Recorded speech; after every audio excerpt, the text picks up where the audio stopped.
Okay, तो इस video के लिए मैंने एस.एस. राजामौली की हर फ़िल्म देखी है, मल्टीपल टाइम्स देखी है, अनगिनत वीडियोज़ देखी है, पता नहीं कितने ही इंटरव्यूज़ सुने हैं, जो कि तेलुगु में थे, जबकि मुझे तो तेलुगु आती भी नहीं है। पता नहीं कितने ही आर्टिकल्स पढ़े हैं, वो भी सिर्फ़ इसलिए कि मैं तुमको एक अच्छी वीडियो प्रोवाइड करा सकूँ। And believe me, S S. Rajamouli sir पर तुमने इतनी लंबी वीडियो कभी नहीं देखी होगी। इस वीडियो में हम उनके एंटायर जर्नी के बारे में तो बात करेंगे ही, साथ ही साथ उनकी 13 की 13 फ़िल्मों के बारे में बात करेंगे एंड जानेंगे कि कैसे एस.एस. राजामौली बने India's biggest director. And yes, जैसा कि तुम्हें पता है इस चैनल पर हम फिल्म मेकिंग सीखते हैं, तो हम उनकी फिल्मोग्राफी को भी डिकोड करने वाले हैं बाहुबली, मगधीरा एंड आरआरआर के थ्रू। और सिर्फ यही नहीं, हम उनकी आगे आने वाली फिल्म वाराणसी के बारे में भी डिटेल में बात करेंगे। मतलब ये वीडियो एस एस राजामौली को ट्रिब्यूट होने वाली है, कुछ भी नहीं छोड़ेंगे, सब कुछ कवर करेंगे। तो शुरू करते हैं with S S Rajamouli's entire journey.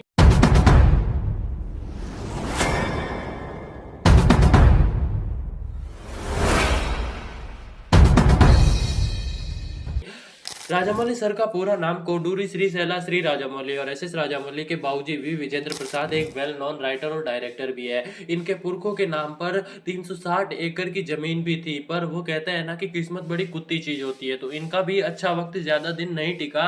कहने का मतलब है कि जब इनके बाबूजी और इनके चाचा पर फिल्मों का भूत सवार हुआ, तो फिल्में बनाने के लिए उन्होंने अपनी सारी जमीनें बेच दी, लेकिन इनकी फिल्में कभी हिट ही नहीं हुई और इसी कारण जो भी था सब कुछ तबाह हो गया। और 7 बच्चों को लेकर विजेंद्र जी एक छोटे से घर में शिफ्ट हो गए, जिसके कारण राजामौली को अपनी जवानी एक छोटे से मकान में बितानी पड़ी। और उसे तो मकान भी नहीं कहेंगे, एक कमरा जिसमें कि उनकी फैमिली के 13 लोग रहते थे। और जब राजामौली के घर पर भी रिश्तेदार आता और उनको पूछते कि बेटा बड़े होकर क्या बनोगे, तो शर्म से सर झुकाकर राजामौली अपने कजिन को देखकर म्यूजिक डायरेक्टर बोल दिया करते थे। जिन्हें नहीं पता उन्हें बता दूं कि एस एस राजामौली के कजिन MM कीरावनी है, और यही वही बंदा है जिसने गोरो को नाटू नाटू का दीवाना बना दिया था। बचपन में म्यूजिक डायरेक्टर बनने की खबर जब राजामौली के पिताजी को पता चली, तो वो उन पर भड़क उठे और अपने बेटे को म्यूजिक की नॉलेज ना होने पर जलील भी कर दिया। एंड एज यूजुअल अब्बा नहीं माने। अपने पिताजी के तानों से तंग आकर राजामौली ने कुछ सीखने की ठान ली और अपने पापा के साथ मूवी के सेट्स पर जाना शुरू कर दिया। खाली बैठने से उन्हें अच्छा लगा कि चलो कुछ कर ही लिया जाए, और कुछ इस तरह शुरुआत हुई हमारे जनरेशन के सबसे महान डायरेक्टर, द असली राजा of Indian cinema S S Rajamouli की। तो अपने करियर की शुरुआत में इन्होंने भी काफी फिल्म्स और टीवी सीरियल्स डायरेक्ट किए, और फिर इनके पास आया इनके करियर का सबसे बड़ा ऑफर NTR के पोते को लॉन्च करना। और यहाँ पर एक छोटी सी गलती, फिर राजामौली का पूरा करियर शुरू होने से पहले ही खत्म हो जाता। और जैसा कि तुमको हमको सबको पता है कि खतरों से खेलना ही तो राजामौली जी की खासियत है। जूनियर NTR और राजामौली ने टॉलीवुड में एक साथ 2001 में स्टूडेंट नंबर 1 से तगड़ी एंट्री मारी और पहली मूवी से NTR के घर का चिराग रोशन कर दिया। और 2 करोड़ में बनी इस फिल्म ने भाई वर्ल्ड वाइड 12 करोड़ का कलेक्शन किया, और रातों रात जूनियर NTR की किस्मत भी चमका दी। आज मगधीरा मक्खी, बाहुबली 1, 2 और RRR से दुनिया भर में नाम कमाने वाले राजामौली को शुरू में ही NTR खानदान का साथ मिला, और इसलिए इंडस्ट्री में इनका दबदबा भी बन गया। मतलब हम समझ सकते हैं कि बंदे ने 2 करोड़ की बजट से इंडस्ट्री में कदम रखा और आज ये हजारों करोड़ की मूवी डायरेक्ट कर रहे हैं। इनकी अगली पिक्चर में तेलुगु इंडस्ट्री के ही महेश बाबू जंगल में एक्शन करते दिखाई देंगे, जिसमें टाइम ट्रेवल के साथ साथ बहुत सी चीजें देखने को मिलेंगी। मतलब वही ऑस्कर वाले डायरेक्टर। अपनी पहली ही मूवी ब्लॉकबस्टर देने के बाद राजा जी अपनी नेक्स्ट मूवी सिमाद्री बनाने में लग गए। 8.5 करोड़ में बनी और 2003 में आई इस मूवी ने भी 43 करोड़ का मैसिव कलेक्शन किया और सुपर ब्लॉकबस्टर साबित हुई। और NTR और राजामौली का ये डुओ फिर से ऑडियंस के दिलों में छा गया। इसके बाद इन्होंने नितिन रेड्डी के साथ काम किया और बनाई फिल्म साई। इसने भी 2004 में बॉक्स ऑफिस के बहुत सारे रिकॉर्ड्स तोड़-फोड़ डाले। और तुमको शायद से पता नहीं होगा कि एस.एस. राजामौली पहले सलमान खान की बजरंगी भाईजान को भी डायरेक्ट करने वाले थे, जिसे एज यूजुअल उनके बाबूजी ने ही लिखा था, लेकिन बाहुबली की वजह से वो इस प्रोजेक्ट पर टाइम नहीं दे पाए। लेकिन जूनियर NTR के साथ काम करके इन्होंने रातों रात उनको सुपरस्टार्स की लिस्ट में लाकर खड़ा कर दिया। मतलब एक तरफ से आलू डालो तो दूसरी तरफ से सोना निकलेगा। राहुल गांधी की ये बात सिर्फ राजामौली करके दिखा सकते हैं, जहां इनकी मशीन में एक तरफ से एक्टर डालो तो दूसरी तरफ से सुपरस्टार निकलेगा, इसकी गारंटी रहती ही रहती है। अपने स्टारडम से एक्टर्स को भी पीछे छोड़ने वाले एस.एस. राजामौली पहले ऐसे डायरेक्टर हैं जिनके नाम से टिकटें बिकती है। और अगर फिल्म राजामौली की फिल्म होती है तो पहले ही दिन 100 करोड़ की लक्ष्मी घर लेकर आती है। राजा जी एक मूवी बनाने के लिए आज प्रोड्यूसर से 100 करोड़ की चेक लेते हैं। अब रिसेंटली तो इन्होंने प्रॉफिट शेयरिंग भी लेना शुरू कर दिया और इतना बवाल डायरेक्टर टॉलीवुड में बैठा है और बॉलीवुड वाले इनकी मूवीज रीमेक ना करे तो ऐसा हो ही नहीं सकता था। तो राजामौली की अगली पिक्चर विक्रमार्कुडु, जिसमें रवि तेजा डबल रोल में दिखाई दिए थे, इस फिल्म के सुपरहिट होने के तुरंत बाद बाकी इंडस्ट्रीज ने इसके राइट्स पर ऐसे झपट्टा मारा जैसे कुत्ता हड्डी पर मारता है। इस मूवी को बंगाली, बांग्लादेशी, तेलुगु, कन्नड़ और हिंदी में भी रीमेक किया गया। हमारे अपने खिलाड़ी कुमार भी इसके रीमेक में दिखाई दिए और बॉलीवुड में भी राउडी राठौड़ ने दबा के पैसे छापे। और फिर क्या था, राजामौली ने भी कमिटमेंट कर ली थी कि आप कितना भी गिड़गिड़ा लो लेकिन इसके बाद में रीमेक्स के राइट नहीं बेचेगा। इसके बाद इन्होंने प्रभास के साथ छत्रपति बनाई एंड ये भी सुपर हिट साबित हुई। एंड इसके बाद फिर से इन्होंने एनटीआर के साथ काम किया एंड लाए यमाडोंगा या कहे थीफ ऑफ यमा, एंड ये फिल्म भी हिट हुई। एंड इसके बाद इन्होंने रामचरण के साथ रिस्क लिया। 2009 में रामचरण को लेकर एक हिस्टोरिकल मूवी बनाई मगधीरा और फिर से 35 करोड़ में बनी इस मूवी ने बॉक्स ऑफिस पर 150 करोड़ का कलेक्शन किया और राजामौली ने प्रूफ कर दिया कि वो लंबी और बड़ी दोनों रेस के घोड़े हैं। अब इतनी सक्सेसफुल मूवीज देखकर बॉलीवुड ने इसके रीमेक्स के राइट्स खरीदने के लिए राजामौली के सामने बहुत हाथ पैर मारे, लेकिन राजामौली ठहरे राजामौली और बॉलीवुड वालों को खाली हाथ वापस जाना पड़ा। ये बात बोनी कपूर एंड उनकी वाइफ श्रीदेवी को बिल्कुल भी पसंद नहीं, जिसके बाद श्रीदेवी ने शिवगामी देवी के रोल को रिजेक्ट कर दिया। राजामौली जी को रीमेक इतना नापसंद है कि वो उसे करने वालों की उंगलियां नहीं काटते बल्कि काटते उसका गला। मतलब मोदी जी के अंदाज में राजा जी भी कहते हैं कि ना तो करने दूंगा और ना ही करूंगा।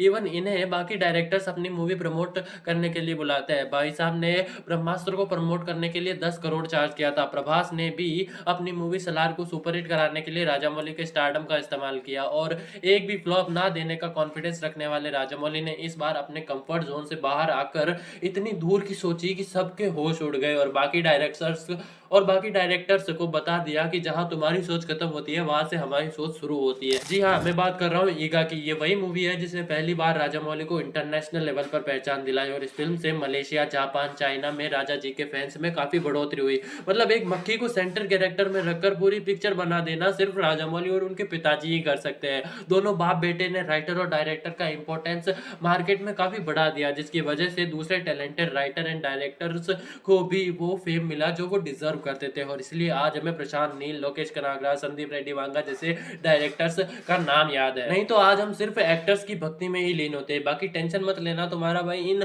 डायरेक्टर्स की फिल्मों को भी डिकोड करेगा। कमेंट कर देना जिस पर भी ऐसे वीडियोस चाहिए, मैं जल्द से जल्द लाने का ट्राई करूंगा। राजामौली ने हॉलीवुड की बड़ी बड़ी हस्तियों के साथ रूम शेयर किया और इनके डायरेक्शन की तारीफ तो खुद अवतार, टाइटैनिक जैसी फिल्मों के डायरेक्टर जेम्स कैमरॉन ने भी की थी। एक्टर्स के अंदर के परफेक्शन बाहर निकालने वाले एस.एस. राजामौली और उनके पप्पा एक के बाद एक लार्जर देन लाइफ ब्लॉकबस्टर फिल्में देते रहे, लेकिन अब जाकर राजामौली ने सिर्फ टॉलीवुड सिनेमा ही नहीं बल्कि पूरे इंडियन सिनेमा की जिम्मेदारी अपने कंधों पर ली और 3 साल की कड़ी मेहनत के बाद तैयार हुई इंडियन सिनेमा की लैंडमार्क मूवी बाहुबली। इसमें महेंद्र बाहुबली, देवसेना से लेकर बल्लाल देव सब लोगों के दिलों पर छा गए। अब वैसे तो बाहुबली जैसी फिल्म के नींव तो इन्होंने 2009 में आई रामचरण के साथ मगधीरा बनाकर ही रख दी थी, लेकिन 150 करोड़ के बजट में बनी बाहुबली ने वर्ल्ड वाइड 650 करोड़ का कलेक्शन किया और उन लोगों के मुंह पर तमाचा भी मारा जिन्होंने इस मूवी को रिलीज से पहले ही फ्लॉप बता दिया। बाहुबली द बिगिनिंग रिलीज होने के बाद हिंदुस्तानियों ने सरकार से बेरोजगारी के सवाल को छोड़कर राजामौली जी से सिर्फ एक ही सवाल पूछा कि भाई आखिरकार कटप्पा ने बाहुबली को क्यों मारा। बाहुबली की दीवानगी इतनी ज्यादा थी कि हर इंटरव्यू, हर फंक्शन में लोग इसके बारे में बात कर रहे थे। इस मूवी को बनाने में सिर्फ डायरेक्टर बाबू नहीं बल्कि सारे एक्टर्स ने भी जान फूंक दी थी। इवन प्रभास को तो राजामौली ने कसम दी थी कि 3 साल तक कोई ऐड नहीं करने का और उन्होंने राजामौली की बात सुनी भी और प्रभास की सैक्रिफाइस का उन्हें बहुत बड़ा इनाम भी मिला। और जैसे कहा जाता है कि हर सफल आदमी के पीछे एक औरत का हाथ होता है, तो वैसे ही राजामौली के साथ उनकी वाइफ रमा राजामौली जो उनके अच्छे और बुरे दोनों वक्त में हमेशा उनके साथ खड़ी रही। राजामौली जी ने 2 बच्चे भी अडॉप्ट कर रखे हैं जो उन्हें प्रोडक्शन में मदद करते हैं। मतलब देख रहे हो, खुद डायरेक्टर, पापा राइटर, वाइफ डिजाइनर और बेटे प्रोड्यूसर। मतलब इन लोगों को मूवी बनाने के लिए बाहर के लोगों की कोई जरूरत ही नहीं है। अब तुम लोग कहोगे कि ये तो नेपोटिज्म है, लेकिन मैं कहूंगा कि हाँ, ये नेपोटिज्म है तो, लेकिन वर्किंग नेपोटिज्म है। लेकिन यहाँ डार्क साइड भी है। ये सिस्टम इतना टाइट होता है कि इसके अंदर कोई नया आदमी एंटर ही नहीं कर सकता। प्रोड्यूसर्स कंप्लेन करते हैं कि हम फिल्म पे पैसा तो लगा रहे हैं लेकिन हमारा कंट्रोल नहीं होता फिल्म पे। बाहुबली जैसी बिग बजट फिल्म के ऑल टाइम ब्लॉकबस्टर होने के बाद इंडियन प्रोड्यूसर्स में भी थोड़ा सा गुदा आया और अब जाकर उन्होंने रिस्क टेकिंग प्रोजेक्ट्स पर पैसा लगाना भी शुरू किया, क्योंकि बाहुबली के मेकर्स ने फिल्म बनाने के लिए 180 करोड़ से भी ज्यादा रुपए 24% ब्याज पर लिए थे। और तभी शुरुआत होती है पैन इंडिया मूवीज की।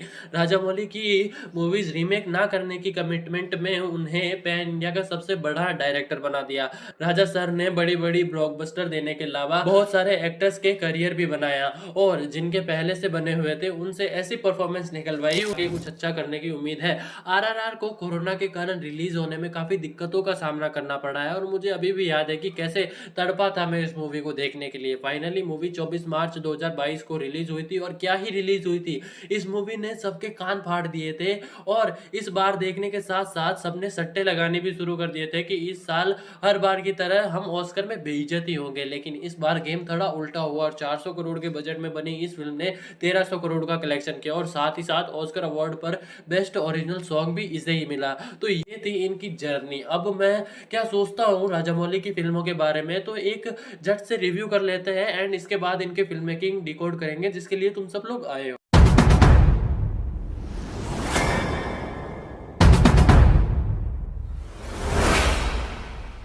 स्टूडेंट नंबर वन, ये थी राजामौली सर की पहली फिल्म स्टूडेंट नंबर वन, जिसे हिंदी में भी डब किया गया था एज आज का मुजरिम करके। एंड ये फिल्म एक ऐसे लड़के की कहानी है जो कि लॉ कॉलेज के अंदर पढ़ाई करना चाहता है एंड कुछ लोगों की वजह से वो पढ़ाई नहीं कर पाता है। लेकिन ये फिल्म की स्टोरी का कोर नहीं है, वो बस एक स्टैब्लिशमेंट था जो कि आगे चलकर राजामौली ने बहुत ही अच्छे से यूज किया था। जैसे सारे कॉलेज वाले बाद में उसके साथ देने लगते हैं वगैरह वगैरह। और ये फिल्म ना कहीं लास्ट तक इंगेज रखती है। लाइक उसकी फैमिली का एंगल आना, उसकी जेल वाली लाइफ को बहुत ही कम टाइम में दिखा देना। लेकिन यहाँ पर मैं एक चीज मेंशन करना चाहूंगा कि इस फिल्म में वैसा कुछ नहीं था जो कि एक राजामौली फिल्म में होना चाहिए, लेकिन ये फिल्म का नेगेटिव पॉइंट नहीं है। देखो, मैंने इस फिल्म को जब देखना शुरू किया था तो ना तो मेरी एक्सपेक्टेशंस बाहुबली, ईगा या फिर आरआरआर लेवल की थी और ना ही उनसे कम थी, क्योंकि मैंने राजामौली की फर्स्ट फिल्म ही बाहुबली या फिर मगधीरा देखी थी जब मैंने सिनेमा कंज्यूम करना शुरू किया था। एंड जब मुझे राजामौली सर को एक्सप्लोर करना था तो मुझे इनकी सारी फिल्में देखनी थी और ये उनकी पहली मूवी थी। बाकी फिल्म में 3 गाने हैं जो कि बहुत बढ़िया है। बाकी मेरी तरफ से फिल्म को 5 में से 4 स्टार्स। अब अगली फिल्म का रिव्यू देखते हैं एंड इसे तुम यूट्यूब पर फ्री में देख सकते हो।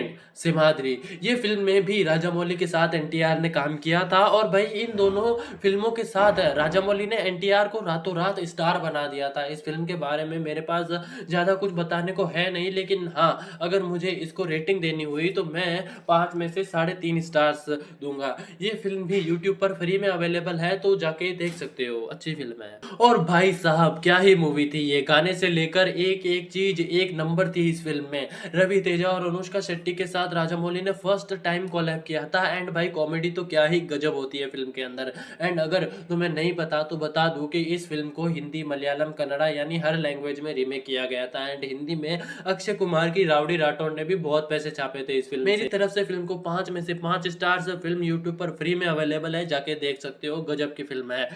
और ये था प्रभास एंड राजामौली का फर्स्ट कोलैब। मतलब यार क्या ही फिल्म थी ये। मैं तो कहूंगा कि इससे पहले की फिल्मों में और यहाँ तक ये एस राजामौली सर की बेस्ट फिल्म थी। प्रभास का वो रिबेल वाला लुक एंड भैया क्या ही गजब की स्टोरी है।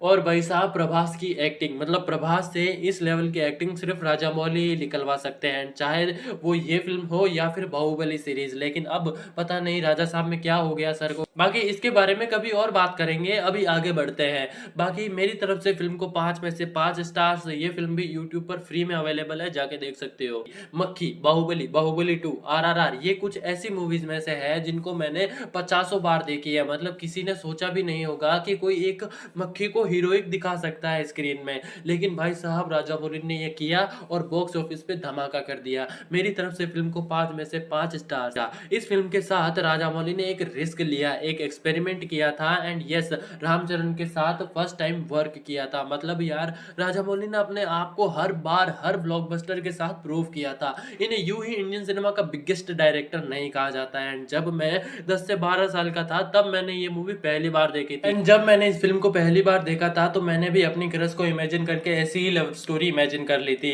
भाई। इसके गाने, बीजीएम सब बेस्ट था। मतलब इस फिल्म में राजा मौली ने अपनी जान लगा दी थी यार। मतलब इसका स्क्रीन प्ले एकदम कड़क था, जिसे आगे जाकर हम बाद में डिकोड करेंगे। उस टाइम में पुनर्जन्म के कॉन्सेप्ट पर कोई शायद ही मूवी बनी हो, लेकिन राजा मौली ने ऐसा किया और खुद को प्रूव किया था कि आई एम द बेस्ट। मेरी तरफ से फिल्म को 5 में से 5 स्टार्स। बाकी फिल्म यूट्यूब पर फ्री में अवेलेबल है, जाके देख सकते हो। मतलब मैंने बाहुबली 1 एंड 2 को पता नहीं कितनी बार ही देखा है और मन आज भी नहीं भरता, बस देखते ही। इस फिल्म से ना राजा मौली ने एक पैन इंडिया फिल्मों की एक लहर सी ला दी थी इंडियन सिनेमा में। और भाई बाहुबली 2 के बाद तो लोग पगला ही गए थे। जिन फिल्मों के सेकंड पार्ट्स की कोई उम्मीद ही नहीं थी, फिल्म मेकर्स ने जबरदस्ती ही पार्ट 2 पार्ट 3 लाना शुरू कर दिया था। All thanks to Rajamouli sir, जिन्होंने ऐसा सिनेमा हमारे सामने लाया। मतलब तुम खुद ही सोच के देखो ना यार। मतलब एक बेटा जिसको अपने ही बाप का बदला लेना है, इस सिंपल सी लॉग लाइन को क्या ही गजब तरीके से राजा मौली ने हमारे सामने प्रेजेंट किया था।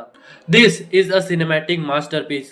ओके, तो मुझे बिल्कुल भी नहीं पता है कि अब भी क्या बोलना है। मैंने जस्ट अभी अभी आरआरआर वापस से देखी है, बहुत टाइम बाद जब मैं ये रिकॉर्ड कर रहा हूँ। मेरे पास शब्द नहीं है भाई इस फिल्म के लिए। मतलब दो फ्रीडम फाइटर्स कैसे मिलते हैं एंड कैसे वो लोग अपनी जर्नी कंप्लीट करते हैं। और सबसे बड़ी बात कि ये फ्रीडम फाइटर्स असली थे, लेकिन रियल लाइफ में ये दोनों एक दूसरे को जानते ही नहीं थे। और यही तो राजा मौली सर का मैजिक है। अगर तुम लोगों ने ये फिल्म नहीं देखी है ना, तो तुमने पता नहीं तुमने क्या नहीं देखा है, तुम क्या मिस कर रहे हो भाई। मैं तो कहूंगा पहले नेटफ्लिक्स पर इस मूवी को जाके देखो एंड बाद में इस वीडियो को देखना। ओके, तो यहाँ से मैंने वीडियो को 3 सेक्शंस में डिवाइड किया और यकीन मानना कि यहाँ से तुम्हें भी बहुत कुछ सीखने को मिलने वाला है। अब वो 3 सेक्शंस क्या है, पहले वो बता देता हूँ कौन कौन से सेक्शन को हम कवर करेंगे। Section 1 character introduction and emotion, section 2 scene and screenplay design and section 3 story themes and mythology.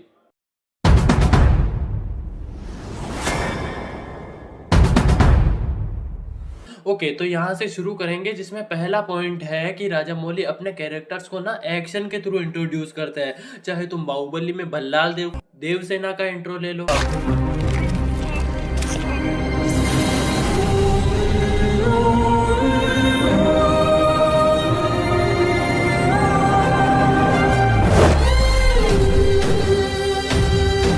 चाहे तमन्ना भाटिया के कैरेक्टर का इंट्रो ले लो। एंड बाहुबली में ही मैं एक चीज मेंशन करना चाहूंगा कि तुम्हें यह कैरेक्टर तो याद, लेकिन अब तुम सोचोगे कि कुमार वर्मा के कैरेक्टर का इंट्रो तो एक्शन के जरिए नहीं हुआ था। तो हाँ, नहीं हुआ था, लेकिन यहाँ पर एक चीज ध्यान देने वाली ये आती है कि जब बाहुबली कुंतल देश में एंट्री लेता है तो कुमार वर्मा का इंट्रो मतलब ऐसे भीगी बिल्ली की तरह होता है। लेकिन जब बाहुबली की एग्जिट का टाइम आता है तो कुमार वर्मा के अंदर से एक नई पर्सनैलिटी निकलती है एंड कुमार वर्मा की उस नई पर्सनैलिटी का इंट्रो भी एक्शन के जरिए ही होता है। प्रभु, 2 लोग उस तरफ जाओ, 2 लोग इस तरफ। जो आ गया प्रभु। और 10 लोग यहीं पर रुको।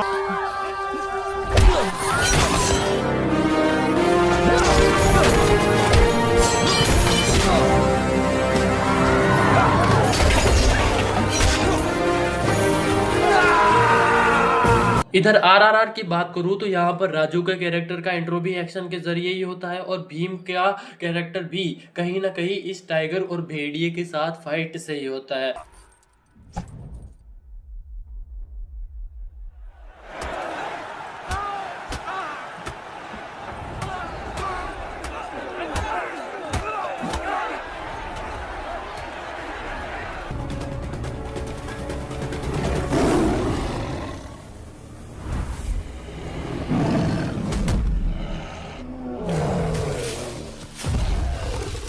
और अब जब एक्शन की बात निकल ही गई है तो राजा मौली अपने एक्शन को ऐसे ही नहीं लिख देते। राजा मौली ने एक्शन को स्टाइल से हटकर कैरेक्टर से फ्यूल होने वाले इमोशन बना दिया है। तो अभी हम आरआरआर के over the top and emotionally driven action sequences को डिकोड करने वाले। देखो, एक अच्छा एक्शन ना एक रोलर कोस्टर सेक्स की तरह होता है, super thrilling and full sensory experience, जिसे देखते ही हमारे जैसे लोगों को ऑर्गेज्म आ जाए। लेकिन इसका मतलब ये बिल्कुल नहीं है कि एक्शन सिर्फ दिखावा हो। ये प्लॉट को आगे बढ़ा सकता है, जैसे आरआरआर का इंटरवल वाला एक्शन, या फिर वो भीम जब अंग्रेजों के चंगुल से भाग जाता है वो वाला action sequence.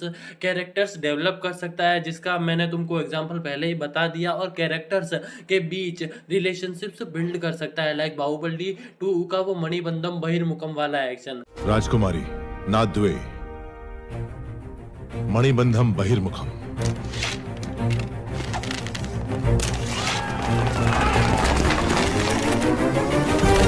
Teja. SS Rajamouli खुद कहते हैं कि एक्शन के नीचे कैरेक्टर ड्रिवन इमोशनल फाउंडेशन होना चाहिए।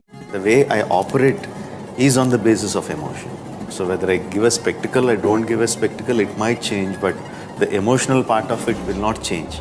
I got to have emotion underneath that. चलो कुछ पॉइंट्स के थ्रू समझते हैं। Point number 1, story telling. देखो नॉर्मली क्या होता है कि एक्शन सिर्फ स्पेक्टेकल होता है और प्लॉट रुक जाता है, लेकिन राजामौली अपने एक्शन के अंदर ही स्टोरी और कैरेक्टर बीट्स एम्बेड करते हैं। आरआरआर के अंदर मेजर 7 एक्शन सीक्वेंसेस है, जिनमें हर एक सीन स्टोरी का एक माइलस्टोन है जो राजू और भीम की ब्रदरहुड या ब्रोमांस को बिल्ड करता है। यहाँ पर पहला एक्शन सीन हमें मिलता है राजू से, एक इंपीरियल पुलिस ऑफिसर जिसका डिटर्मिनेशन आयरन स्ट्रॉन्ग है। सेकेंड एक्शन सीक्वेंस में आता है भीम, एक पावरफुल फ्रीडम फाइटर। उनका पहला मिलन होता है ब्रिज रेस्क्यू सीन में, जहां हीरोइज्म से बॉन्ड बनता है लेकिन आइडेंटिटी सीक्रेट रहती है। पहले वाले एक्शन सीक्वेंस में उनका बॉन्ड टूट जाता है जब राजू भीम को अरेस्ट करता है। फ्लैशबैक में दिखाया जाता है कि राजू का कैसे ब्रिटिशों ने बर्बाद कर दिया और उसके फादर की डेथ उसका मोटिवेशन रिवील करती है। राजू रिग्रेट करता है भीम को अरेस्ट और टॉर्चर करने, इसलिए नेक्स्ट एक्शन सेट पीस में वो पुलिस के अगेंस्ट जाता है और सब कुछ सेक्रीफाइस करके भीम को एस्केप कराता है। फाइनल क्लाइमैक्स में ब्रदरहुड रिस्टोर होती है, भीम राजू को प्रिजन से निकालता है, दोनों जंगल में ब्रिटिशों से लड़ते हैं और अपने कॉमन एनिमी को हरा देते हैं। अब यहाँ पर राजामौली एक्शन को स्टोरी प्लस इमोशन का वेपन बना देते हैं। वो हर एक्शन सीक्वेंस को एक मिनी शॉर्ट फिल्म की तरह स्ट्रक्चर करते हैं। वो भी समझाता हूँ कैसे। डैन हार्मन के स्टोरी सर्कल का नाम तो तुमने सुना ही होगा, और नहीं भी सुना हो तो वैसे भी मैं एक वीडियो इसके ऊपर लाने ही वाला हूँ। स्क्रिप्ट रेडी है तो शायद नेक्स्ट वीडियो इसी के ऊपर होगी या फिर आ चुकी होगी। अभी के लिए कॉन्टेक्स्ट के तौर पर समझो। अभी के लिए हम राजू के इंट्रोडक्शन को डैन हार्मन के स्टोरी सर्कल से समझते हैं। Point number 2, structure. राजू नाम का एक पुलिस इंस्पेक्टर है। राजू को प्रोटेस्टर को अरेस्ट करना है। वो भीड़ के अंदर जाता है, वो प्रोटेस्टर के लीडर को ढूंढता है, फिर वो लीडर उसके हाथ आ जाता है। उसके बाद भी वो लड़ता है और इंजर्ड होता है, फिर भी प्रोटेस्टर को पकड़ के लेकर आता है। चेंज एक्सटर्नल होता है, राजू सेम रहता है पर दुनिया उसे नए नजरिए से देखती है। इस स्ट्रक्चर से सिर्फ एक्शन नहीं मिलता, हमें कैरेक्टर की पैशन और फोकस भी दिखता है। Point number 3, visual clarity. देखो एक्शन में चाहे कितना भी केओस हो, ऑडियंस को समझना चाहिए कि क्या हो रहा है। राजामौली का पहला टूल है स्पीड रैंपिंग, कभी स्लो कभी फास्ट मोशन। ये सिर्फ कूल नहीं लगता, ये ऑडियंस को एक्शन रजिस्टर करने देता है। गन शॉट्स, किक्स, इंपैक्ट्स सब स्पीड रैंप से मार्क होता है। इससे एक्शन रीडेबल हो जाता है और शानदार हो जाता है। दूसरा इंपॉर्टेंट टूल है वाइड शॉट्स।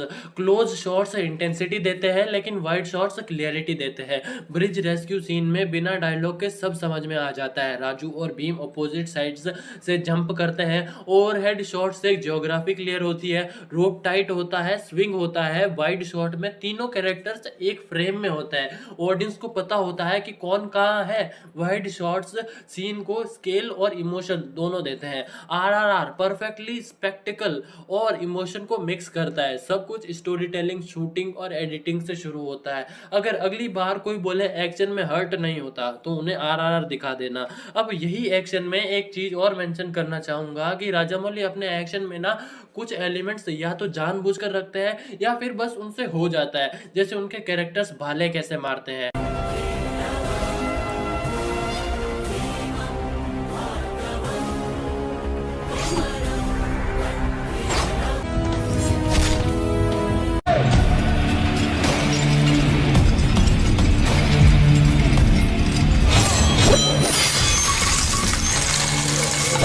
जैसे उनके कैरेक्टर्स चेन से कैसे लड़ते हैं।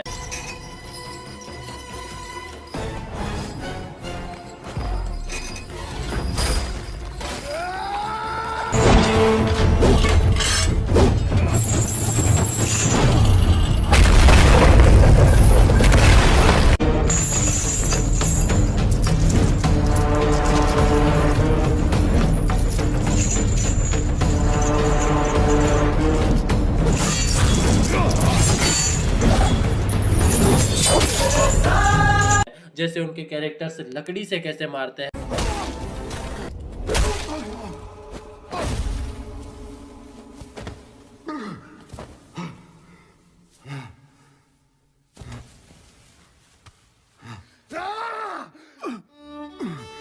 तो ये कुछ सेम एलिमेंट्स होते हैं जो वो एक्शन में यूज करते हैं, जो कि शायद से एक्शन में उनका सिग्नेचर स्टाइल है। हाँ, एक और चीज याद आ गई, शायद आगे चलकर इसके लिए एक अलग से पॉइंट बनाना पड़ जाएगा, अभी कवर कर लेते हैं। तो चैलेंज इन फाइट सीक्वेंसेस, कहने का मतलब ये है कि राजामौली कभी कभी सिचुएशन ऐसी बना देते हैं जिसमें होने वाला एक्शन में एक चैलेंज ऐड हो जाता है। एंड चैलेंज ऐड करने के भी 3 तरीके हैं। पहला, आरआरआर में जैसा कि मैंने कहा कि मेजर 7 एक्शन सीक्वेंसेस है, उन सातों के सातों में कोई ना कोई चैलेंज है। अब वो मैं तुम पर छोड़ता हूँ, तुम बताओ क्या क्या चैलेंज है। मैं अगर बताने बैठा तो वीडियो कुछ ज्यादा ही लंबी हो जाएगी।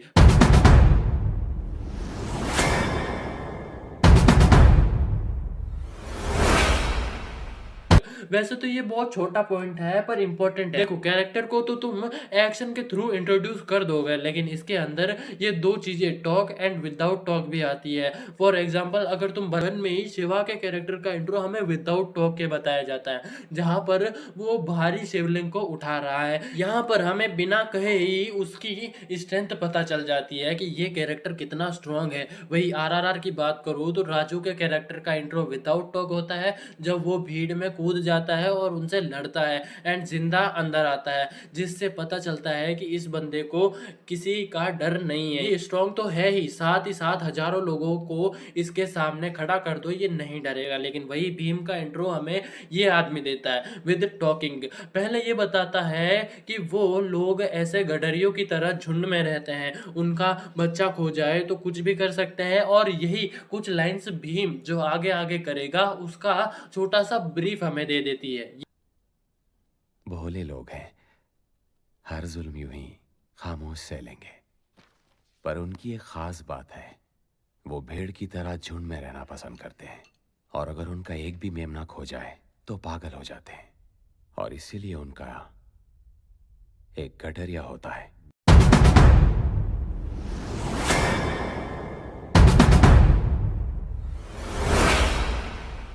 अगेन ये एक छोटा सा पॉइंट है लेकिन बहुत इम्पैक्टफुल है, क्योंकि हमारी किसी भी फेशियल एक्सप्रेशन या इमोशन से पहले हमारी आईज ही सबसे ज्यादा इमोशन बयान करती है। और ये तुम्हारे लिए भी एक एडवाइस है, जब भी कोई कैरेक्टर कोई डायलॉग नहीं बोलता है लेकिन फिर भी हम समझ जाते हैं कि वो क्या फील कर रहा है। रीजन होता है उसकी आंखें। आंखें झूठ नहीं बोलती, कैमरा के सामने सबसे पहले इमोशन वही रिवील करती है। यानी किसी भी इमोशन से पहले कैरेक्टर की आंखों को दिखाना, ताकि फीलिंग और भी ज्यादा इम्पैक्ट के साथ ऑडियंस तक पहुंचे। ह्यूमन फेस में सबसे एक्सप्रेसिव पार्ट उसकी आंखें ही होती है। डायलॉग एक्टर बोलता है, बॉडी एक्शन करती है, लेकिन इमोशन आंखें डिलीवर करती है। अगर कोई कैरेक्टर गुस्सा हो लेकिन उसकी आंखें काम है तो ऑडियंस कंफ्यूज हो जाती है। और कई बार हम एक्टर को ग्रेट एक्टर और नेचुरल एक्टर बोलते हैं ना, तो ये वो इसी वजह से बोलते हैं क्योंकि उनसे ज्यादा उनकी आंखें बोल रही होती है। और हमारी आंखें ही एंगर, सैडनेस, फियर, लव, सब कुछ आंखें ही बताती है। और एक बार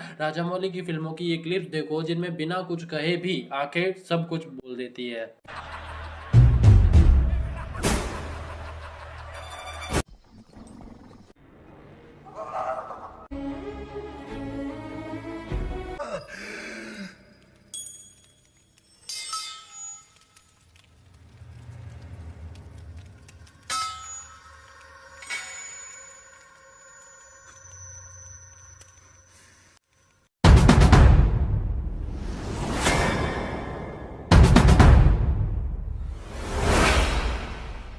जब एस राजामौली किसी कैरेक्टर को इंट्रोड्यूस करते हैं तो वो सिर्फ एक्टर को स्क्रीन पर नहीं लाते, वो एक मिथ क्रिएट कर देते हैं। ऑडियंस पहले कैरेक्टर्स का चेहरा नहीं देखती, पहले उनकी प्रेजेंस फील करती है। और इस प्रेजेंस का सबसे बड़ा वेपन होता है फ्रेमिंग।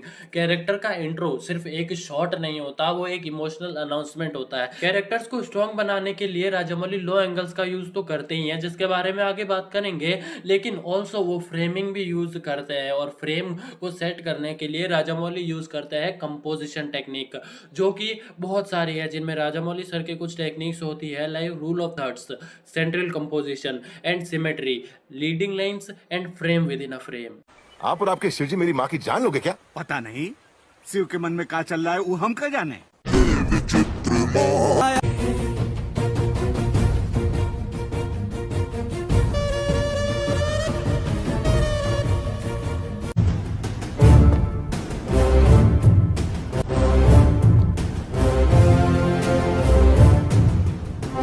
रहना होगा।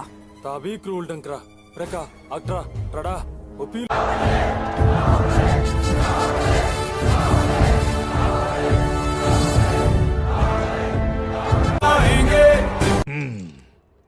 राजमाता शिवगामी।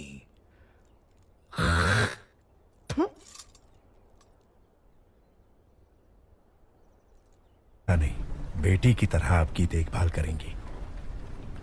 माहिष्मती, आपका घर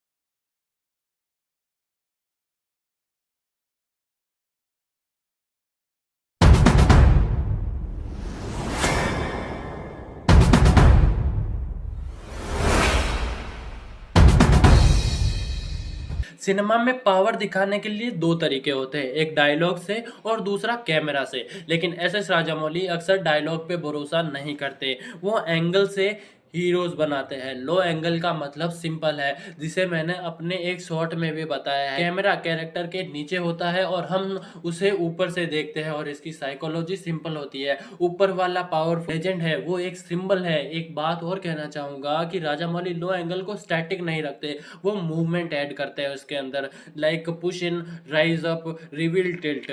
कैमरा नीचे से ऊपर मूव करता है। इससे होता क्या है कि कैरेक्टर्स की एंट्री और ज्यादा एपिक बन जाती है। इसी के साथ राजामौली लो एंगल के साथ लाइटिंग का तगड़ा मिक्सचर हमारे सामने प्रेजेंट करते हैं। मतलब लो एंगल तो होगा ही, साथ ही साथ उसके पीछे से लाइट आ रही होगी, जिससे हमें कैरेक्टर कोई भगवान की तरह दिखता है। जैसे ये कुछ राजामौली के लो एंगल शॉट्स को देखो।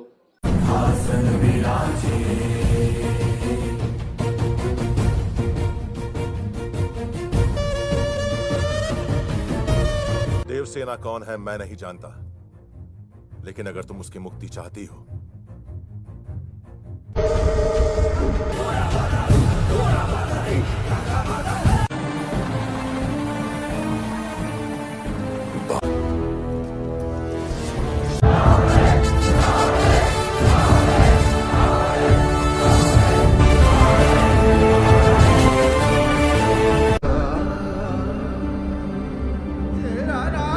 बड़ी बड़ी प्रतिमाओं और ऊंचे ऊंचे सिंहासनों से महान साम्राज्य नहीं बनता राजमाता, एक विशाल हृदय।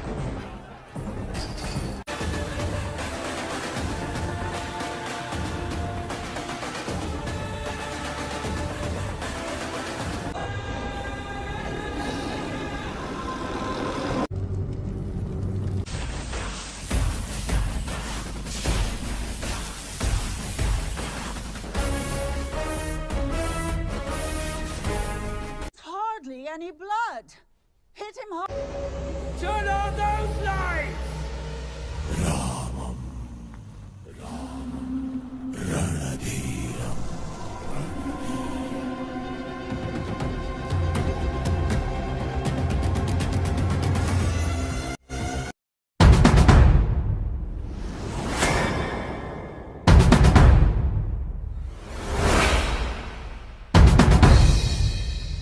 देखो, फाइट सीक्वेंसेस के अंदर इमोशन होना बहुत ही अच्छी बात है, लेकिन राजामौली के केस में ये थोड़ा अलग है। कई लोग पूछते हैं कि राजामौली अपने एक्शन में इमोशन कैसे दिखाते हैं, तो राजामौली एक्शन में इमोशन नहीं दिखाते, वो एक्शन से पहले होने वाले इमोशन को पहले दिखाते हैं एंड उन्हीं इमोशंस को दिखाकर फिर वो एक्शन दिखाते हैं। और यही चीज उन्हें एक एवरेज डायरेक्टर से एक इंटेलिजेंट एंड ग्रेट डायरेक्टर बनाती है। इसको थोड़ा और अच्छे से समझते हैं। देखो, एक्शन सिनेमा में ना अक्सर एक मिस्टेक होती है। फिल्म मेकर्स पहले ब्लास्ट दिखाते हैं, फिर पंच, फिर फाइट, जिससे ऑडियंस सिर्फ शॉक फील करती है, कनेक्शन नहीं। पर एस.एस. राजामौली का रूल अलग है। वो पहले एक्शन नहीं दिखाते, वो पहले इमोशन लोड करते हैं, और जब इमोशन भर जाता है तब उस इमोशन के बेस पर उनका एक्शन खड़ा होता है। जो कि मैंने यही चीज तुम्हें फर्स्ट एक्शन वाले पार्ट में ही बता दी थी। राजामौली खुद कहते हैं कि स्पेक्टेकल बदल सकता है लेकिन इमोशन नहीं बदलता। उनके लिए फाइट का मतलब सिर्फ मारपीट नहीं, फाइट का मतलब होता है कैरेक्टर का इनर एक्सप्लोजन। इसीलिए राजामौली पहले ऑडियंस को कैरेक्टर के साथ जोड़ते हैं, फिर उन्हें एक्शन के बीच फेंक देते हैं। जैसे आरआर का एग्जांपल लेता हूं तो वो इंटरवल वाला फाइट सीक्वेंस, भीम का इमोशन क्या है, उसे अपनी बहन को छुड़ाना है, और इसमें 4 चांद तब लग जाते हैं जब भीम मल्ली को जेल में देखता है। यहाँ पर बिल्ड होता है उसका उसकी बहन के प्रति इमोशन। फिर वही राम का इमोशन उसके पापा है, जो कि बाद में हमें पता चलता है। लेकिन कहीं ना कहीं राजामौली सर ने आरआरआर में कुछ ऐसे इंसिडेंट्स डाले हैं जिनकी वजह से राम के इमोशंस भी हमारे सामने आते हैं। सोचो, अगर कोई हीरो किसी को मार रहा है लेकिन तुम्हें पता ही नहीं है क्यों मार रहा है, एक्शन इंप्रेसिव होगा पर याद नहीं रहेगा। लेकिन जब तुम्हें हीरो का दर्द पता हो, उसका लॉस पता हो, उसका पर्पस पता हो, तब हर पंच पर्सनल लगता है। तुम खुद ही सोचो, अगर जेनी भीम को अंग्रेजों के उस पैलेस में नहीं लेकर जाती और भीम वहां मल्ली को नहीं देखता, भीम राम को मल्ली के बारे में नहीं बताता, बस वही घिसा पिटा सिद्धार्थ आनंद वाला एक्शन होता, तो शायद ये सीक्वेंस आज जितना लेजेंड है वो शायद नहीं होता।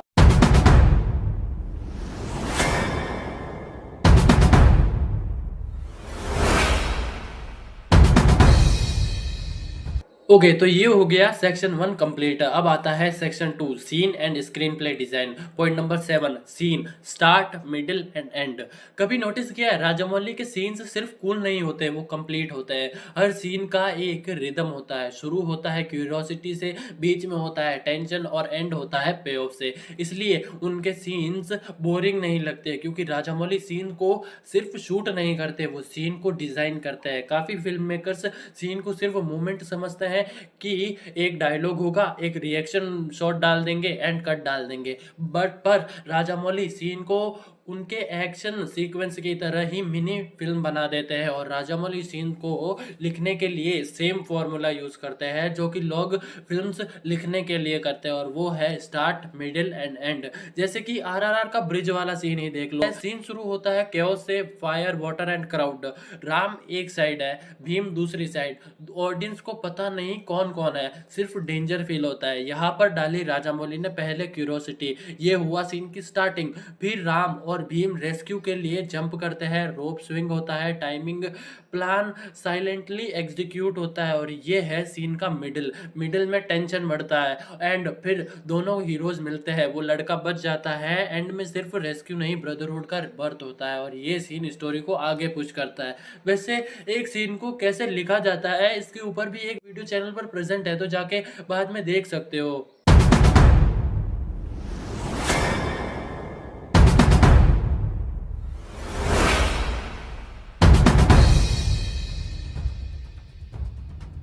अब आता है इस वीडियो का सबसे exciting part, point number 8, screenplay structure. Most of the filmmakers save the cat and Syd. Field screenplay, इन दोनों बुक्स के स्ट्रक्चर को फॉलो करते हैं, और राजामौली भी करते हैं। तो चलो उनके स्क्रीन प्ले को डिकोड करते हैं। तो पेज नंबर 1 से लेकर 10 यहाँ तक राजामौली अपना सेटअप जमाते हैं। यहाँ पर कैरेक्टर का गोल वगैरह सब कुछ सेट कर दिया जाता है। पेज नंबर 12 जो एक स्पेशल मोमेंट होता है, यहाँ हीरो की जर्नी बदलने वाली होती है। पेज नंबर 12 से लेकर 25 तक हीरो नई दुनिया से इंट्रोड्यूस होता है। उसके बाद आता है पेज नंबर 30 जहां पर लव स्टोरी बताई जाती है, जो कि राजामौली म्यूजिक के जरिए बताते हैं, जहां पर ज्यादा टाइम वेस्ट नहीं किया जाता।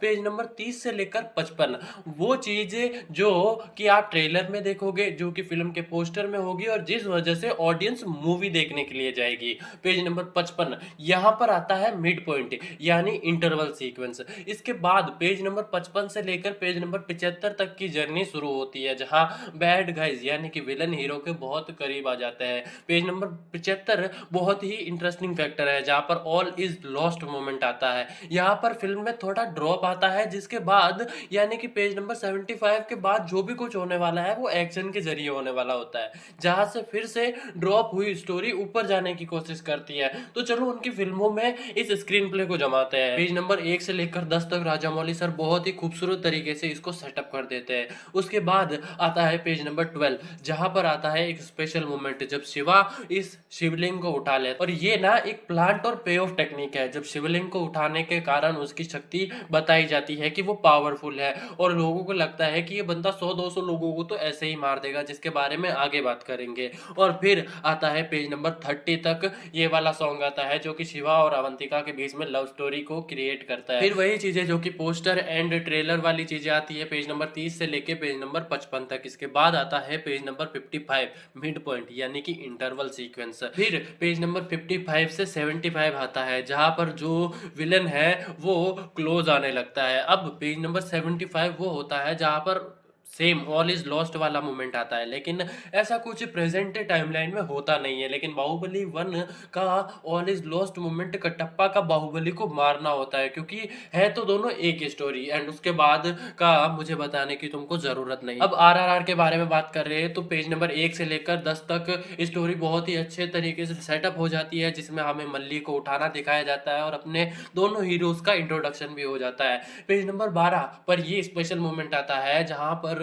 ब्रिज पर ये दोनों मिलते हैं हमारे हीरोज। उसके बाद फिर आता है पेज नंबर 30 जहां पर लव स्टोरी स्टैब्लिश करी जाती है, पर यहाँ पर कोई लव स्टोरी नहीं होती, लेकिन दोस्ती और नाटू नाटू गाने के जरिए राजामौली दोनों हीरोज के बीच में ब्रोमेंस स्टैब्लिश कर देते हैं। फिर पेज नंबर 30 से लेकर 55 तक वही चीजें जो कि ट्रेलर पोस्टर्स में होंगी। इसके बाद मेरी लाइफ का आज तक का सबसे बढ़िया इंटरवल सीक्वेंस, मैं कुछ भी कर लूं, कितनी ही मूवीज देख लूं, भाई ये बेस्ट है, बेस्ट था और बेस्ट ही रहेगा। फिर पेज नंबर 55 से लेकर 75 तक स्कॉट भीम को देखता है एंड वो लोग भीम को टॉर्चर करना शुरू कर देते हैं। अब पेज नंबर 75 पर राम का कैरेक्टर पकड़ा जाता है और भीम भाग जाता है। अब यहाँ पर एक चीज मैं मेंशन करना चाहूंगा, अगर तुमने नोटिस किया हो तो पेज नंबर 75 के बाद का कुछ नहीं बताया है, क्योंकि 75 के आगे जो भी कुछ होता है वो एक्शन के जरिए होता है, और एक्शन में राजामौली का इनपुट बहुत कम होता है एंड एक्शन कोरियोग्राफर का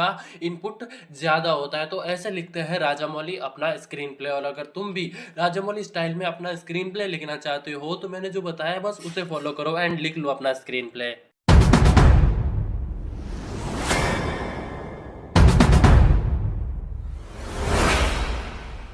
अगेन ये एक छोटा सा पॉइंट है लेकिन बहुत ही ज्यादा यूजफुल है। ये एक इनविजिबल वेपन होता है जो ऑडियंस के दिमाग में एक बॉम्ब की तरह ब्लास्ट करता है। प्लांट एंड पे ऑफ, मतलब आज जो चीज तुम कैजुअली देख रहे हो कल वही चीज तुम्हें इमोशनल, हीरोइक या शॉकिंग मोमेंट देगी। और अगर कोई डायरेक्टर इस गेम का किंग है तो वो है अपने एस राजामौली। सबसे पहले समझते हैं व्हाट इज प्लांट एंड पे ऑफ। प्लांट मतलब किसी चीज को पहले इंट्रोड्यूस करना, पे ऑफ मतलब उसी चीज को बाद में इमोशनल या नरेटिव तरीके से यूजफुल बनाना। जैसे बीज बोया और क्लाइमैक्स में जंगल उगा दिया। नॉर्मल फिल्म्स में प्लांट रैंडम होता है, राजामौली के फिल्म्स में हर प्लांट फ्यूचर का वेपन होता है। अब राजामौली के कुछ प्लांट एंड पे ऑफ्स की एक झलक देख लो एंड फिर आगे बढ़ते हैं।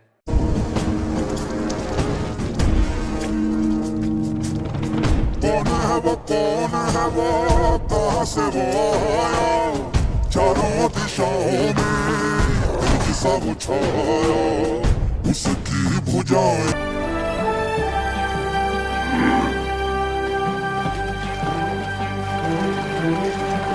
कुमारी, इस राज्य में आपसे बड़ा धनुर्धारी और कोई नहीं, फिर भी आप संतुष्ट नहीं हैं? नहीं महामंत्री।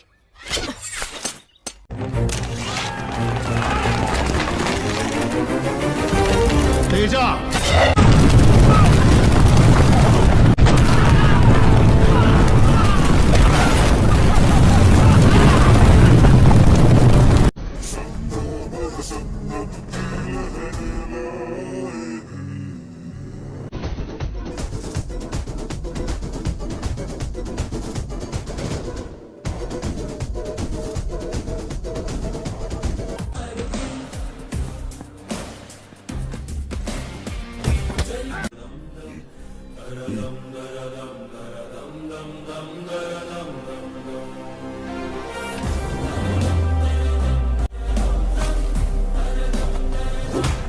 और एक चीज और कि क्या तुमको पता है कि राजामौली सर ने नाटू नाटू जो सॉन्ग है वो भीम और राम के बीच जो सिंक है, जो इमोशन है, उसको दिखाने के लिए तो यूज किया ही है। साथ ही साथ जो लास्ट वाली फाइट होती है बिल्कुल ही इम्पॉसिबल सी फाइट, उसके लिए भी उन्होंने इस सॉन्ग के थ्रू हमें प्रिपेयर किया है कि आगे जाकर तुम कुछ इम्पॉसिबल ही देखने वाले हो। क्योंकि यार इतना बढ़िया सिंक शायद से मैंने किसी भी फिल्म में नहीं देखा होगा। तो एक तरह से नाटू नाटू सॉन्ग भी एक प्लांट और पे ऑफ का ही हिस्सा है, जहां पर राजामौली हमें पहले इस सॉन्ग के थ्रू प्लांटिंग करते हैं एंड उसका पे ऑफ हमें लास्ट में देखने को मिलता है।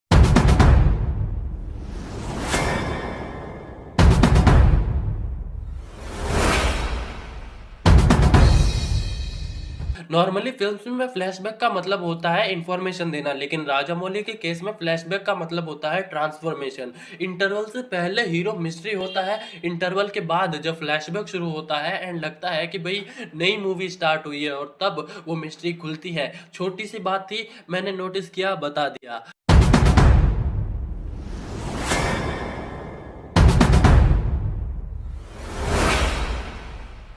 स्क्रीन राइटिंग में ना एक पावरफुल कॉन्सेप्ट होता है वांट वर्सेस नीड का।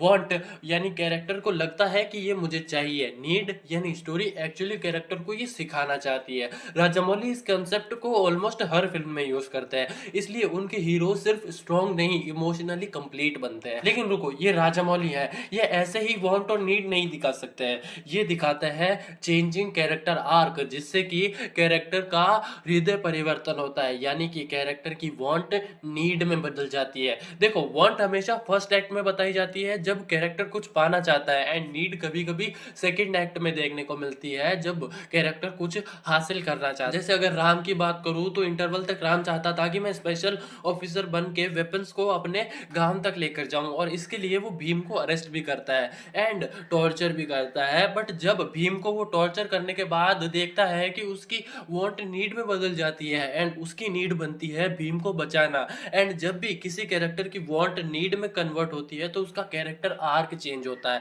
एंड राजामौली इसका यूज अपनी हर फिल्म में करता है। जैसे बाहुबली में शिवा का कैरेक्टर फर्स्ट एक्ट में उसकी वांट होती है अवंतिका का काम पूरा करना, यानी देवसेना को छुड़ाना, एंड जब उसे पता चलता है कि भैया ये तो मेरी माँ है एंड उसे अपने बाप के बारे में पता चलता है, तो उसकी नीड बनती है उनकी रेस्पेक्ट के लिए लड़ना। एंड राजामौली की फिल्मों की एंडिंग स्वीट एंडिंग होती है, जहां कैरेक्टर की वांट एंड नीड दोनों फुलफिल हो जाती है।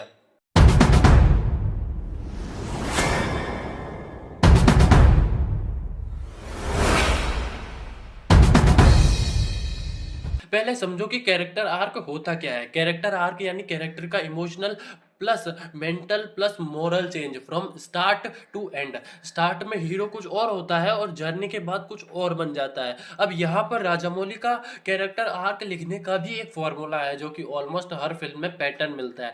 सबसे पहले कैरेक्टर का इंट्रोडक्शन जो कि कैरेक्टर की ह्यूमन साइड होती है, उसके बाद डिजायर यानी वांट, देन कॉन्फ्लिक्ट, फिर रियलाइजेशन यानी नीड, उसके बाद में सेक्रीफाइस एंड देन लीडरशिप। और जैसा कि मैंने कहा कि कैरेक्टर आर्क हर फिल्म में चेंज होता है। जैसे बाहुबली में शिवा का कैरेक्टर जो कि एक्सप्लोरर से किंग बनता है, जैसे कि मैंने कहा कि वांट एंड नीड दोनों फुलफिल होती है।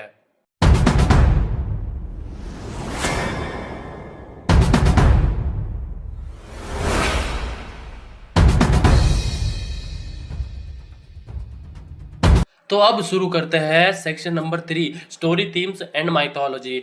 Point number 13, Baahubali inspired by Mahabharat. देखो, हम सबको पता है कि राजामौली का ड्रीम है महाभारत पर 10 पार्ट्स में फिल्में बनाना। अब राजामौली महाभारत बनाए या ना बनाए, लेकिन कुछ उनकी स्टोरीज हमेशा महाभारत से और हिंदू माइथोलॉजी से कनेक्ट रहती है। आराम से एक एक करके हर चीज को डिकोड करते हैं। बाहुबली से शुरू करते हैं तो महेंद्र बाहुबली होता है, उसका जन्म जब होता है तो उसको जन्म देने वाली माँ अलग थी एंड उसको पालने वाली माँ अलग थी। और हम सबको पता है कि ऐसा भगवान श्री कृष्णा के साथ हुआ था, जहाँ उनको जन्म देने वाली माँ अलग थी एंड उनको पालने वाली माँ अलग थी। जब शिवगामी महेंद्र को बचाती है तो वो वाला सीन भी कृष्णा जी से इंस्पायर्ड ही था, जब वो उसे नदी से लेकर जाकर उस औरत तक और उसके कबीले तक पहुंचाती है। एंड इसके बाद शिवा बड़ा होता है एंड वाटरफॉल पर चढ़ने की उसकी इच्छा बढ़ती है। एंड जब अवंतिका का मांस उसको मिलता है और जब वो खोया है वाला गाना जब आता है तो उसमें भी कुछ संस्कृत भाषा के कुछ श्लोक है जो कि तुम खुद सुन सकते हो। वो एक्चुअली रामायण से लिए गए हैं, जहाँ हनुमान जी को मोटिवेट करने के लिए और उनकी शक्तियों का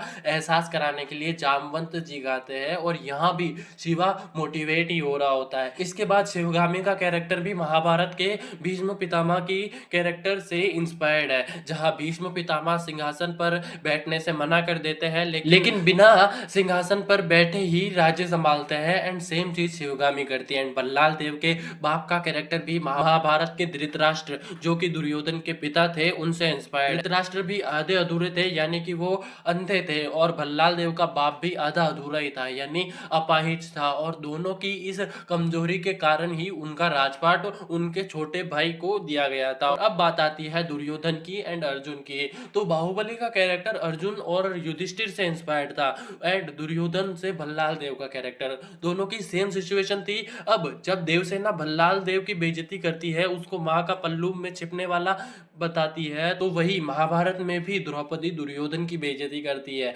मगधीरा में भी माइथोलॉजिकल कनेक्शन देखने को मिलते हैं। एंड आरआरआर में तो क्लाइमैक्स में वो राजू के कैरेक्टर को भगवान राम की तरह पोर्ट्रे करता है। जब राजू अपने बाप से वचन लेता है, तो भगवान राम भी अपने पिता से वचन लेते हैं।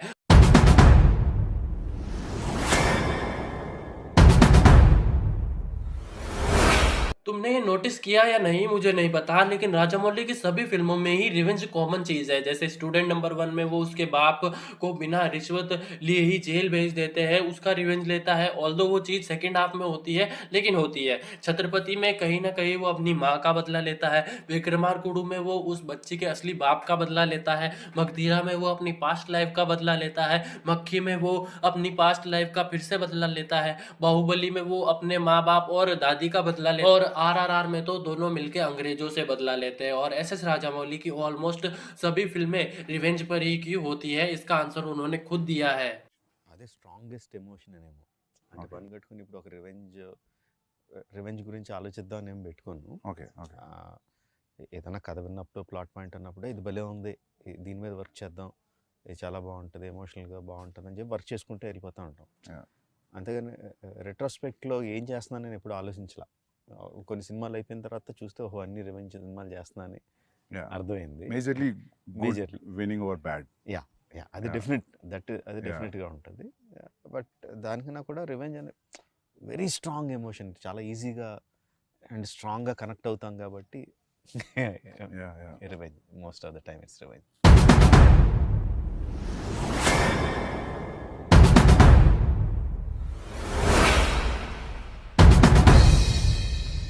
देखो, हर डायरेक्टर के ना कुछ सिग्नेचर एलिमेंट्स होते हैं जो ऑलमोस्ट हर फिल्म में रिपीट होते हैं। अब वो क्या क्या एलिमेंट्स हैं उन्हें डिस्कस करते हैं। पहले राइटिंग के कुछ सेम एलिमेंट्स को कवर करता है जो कि उनके पिताजी वी विजेंद्र प्रसाद लिखते हैं। तो फर्स्ट, इनकी फिल्म में एक हीरो का मोटिव होता है कि वो एक सेवियर की तरह नजर आता है, जो लोगों को बचाता है, उनकी भलाई करता है। अब और हम सबको पता है कि उनके हीरो सबको बचाते ही तो है।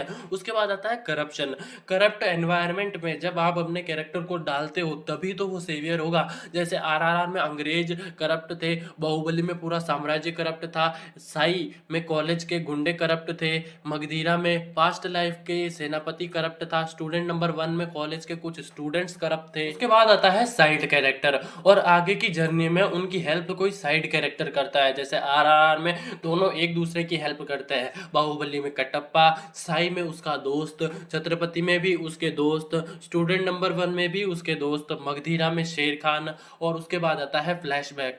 समटाइम वो हीरो की कहानी होती है, समटाइम वो किसी और की कहानी है। कुछ चीजें और है जो कि राजामौली कॉमन बनाते हैं, लाइक स्ट्रॉन्ग हीरो वर्शिप, लेकिन ये चीज हीरो कमाता है। Emotion before action, setup and payoff engineering, visual storytelling over dialogues, clear scene objective, mythological touch, animal symbolism like घोड़े, हाथी, मक्खी, टाइगर, सांड, scale building and music as storyteller. तो ये कुछ चीजें कॉमन होती है राजामौली सर की फिल्मों में। तो ये थी आज की हमारी वीडियो राजामौली सर पे डिकोड करने के लिए। वीडियो कैसी लगी कमेंट में जरूर बताना। मैं मिलूंगा किसी और वीडियो में। हर हर महादेव।